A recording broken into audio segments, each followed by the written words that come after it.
বিসমিল্লাহির রহমানির রহিম। আসসালামু আলাইকুম।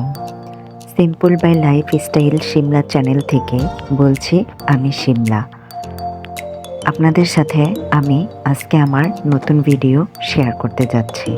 আলহামদুলিল্লাহ আমি ভালো আছি। অবশ্যই আপনারা সবাই যার যার জায়গা থেকে ভালো আছেন। দোয়া করি সকলেই ভালো থাকেন, সুস্থ থাকেন, এই কামনায় শুরু করছি আমার আজকের ব্লগ। যদি আপনাদের কাছে আমার এই ব্লগটা একটু হলেও ভালো লেগে থাকে তাহলে অবশ্যই একটা লাইক করে অন্যকে দেখার সুযোগ করে দেবেন।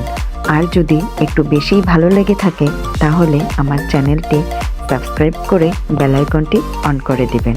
প্রতিদিন ভিডিও আপলোড হওয়ার পরেই আপনাদের কাছে নোটিফিকেশন চলে যাবে। আপনাদের সাথে কথা বলতে বলতে আমি আমার বেডরুমটা গুছিয়ে নিচ্ছিলাম। এখন শীতের সময় দেখা যায় বেডরুমে অনেক খাতা কম্বল সব কিছু ছড়ানো ছিটানো থাকে। গরমের সময়টায় বিছানা গুছাইতে যতটা ভালো লাগে, শীতের সময় বিছানা গুছাতে কিন্তু একটু অন্যরকমই লাগে। তো এই তো আমি আমার বেডরুমটা গুছিয়ে নিয়েছি, আপনাদের সাথে তাই শেয়ার করে নিলাম। এরপর আমি আমার ডাইনিং রুমটা একটু গুছিয়ে নেব। গোছানোর শেষে আমি রান্না করে নেব। মনে হচ্ছে কয়েকদিন পর আপনাদের সাথে ভিডিও শেয়ার করছি। হ্যাঁ, এটাই কিন্তু সত্যি। প্রায় কয়েকদিন হয়ে গিয়েছে আমি নতুন কোনো ভিডিও শ্যুট করিনি, তাই এটা হচ্ছে নতুন ভিডিও শ্যুট করে আপনাদের সাথে শেয়ার করছি। আমি আমার ডাইনিংটা গুছিয়ে নিচ্ছি। সাংসারিক জীবনটা যতটা সহজ মনে হয় আসলেই কিন্তু ততটা সহজ নয়। যাক, তবু আলহামদুলিল্লাহ আমি আমার মেয়েদেরকে নিয়ে ভালো আছি।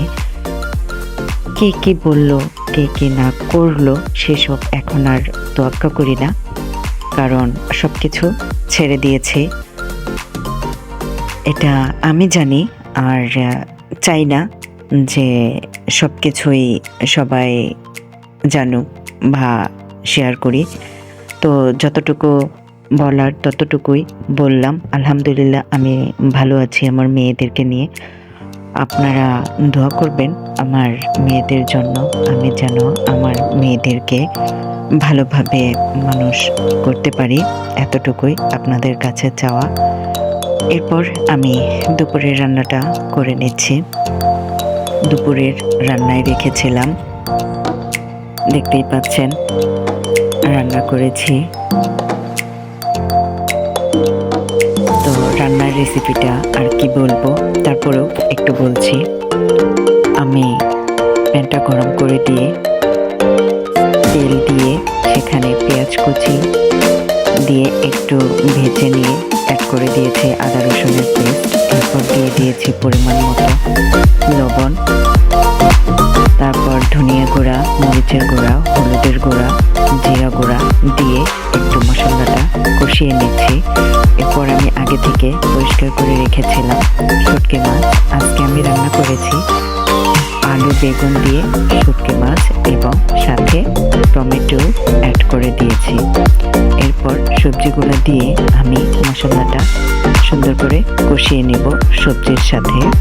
কিছুক্ষণ কষানো হয়ে গেলে আমি পরিমাণ মতো পানি দিয়ে সবজিটা রান্না করে নেব। শুটকি মাছ রান্না হয়ে গেলে আমি আরও যা রান্না করেছি তাই রান্না করে নেব।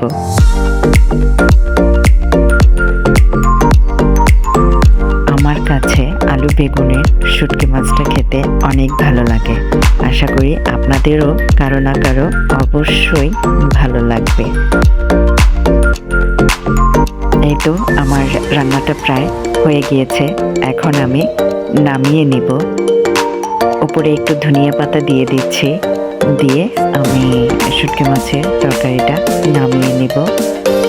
এরপর আমি পাবদা মাছ ভাজি করে নেব। আগে থেকে পরিষ্কার করে মশলা দিয়ে মেখে রেখেছিলাম।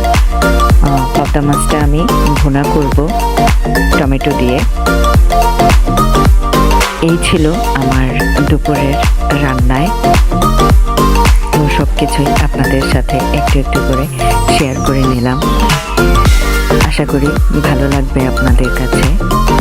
তো যতটুকুই ভালো লাগুক না কেন, অবশ্যই সেই থেকে একটা লাইক করে অন্যকে দেখার আমার ভিডিওটা সুযোগ করে দিবেন। ভালো থাকবেন সবাই এবং আমাদের জন্য দোয়া করবেন।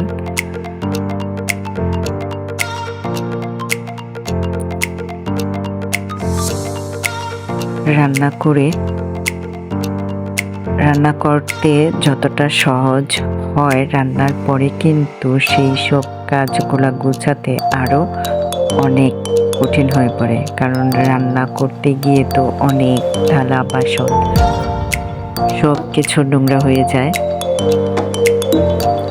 রান্নাটা তো শুধু কেটে কুটে নিয়ে রান্না করতে দেখা যায় যে কি সুন্দর মতো করে রান্না করে নামিয়ে নেওয়া হচ্ছে।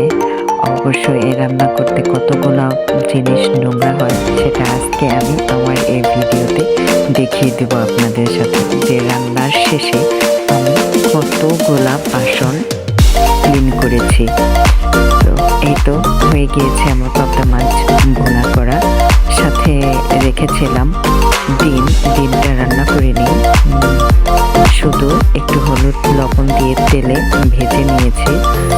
দেখা যায় সিদ্ধ ডিম খেতে চায় না, এরকম করে ভেজে নিলে